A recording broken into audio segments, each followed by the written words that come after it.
Везде трещины. Лестничные площадки все в трещинах.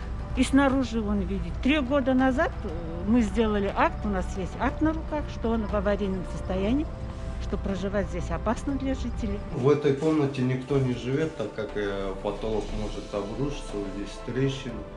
Под напряжением аж стенку согнуло, вот это вот. Жерге дөңгелек бірдеңені қойсаң домалайды былай қарай уклон. Әйтеуір Құдайға сыйынып отырмыз, кішкентай балдар бар, мүгедек адамдар бар, жылда келіп бір жиналыс жасап кетеді, отырмыз. Менің алдымда 30-40 жыл отырған адамдар бар. Вот так спокойно было, закрыла дверь, ночью слышу, бах, а на меня дверь упала. Вот с этих сошла.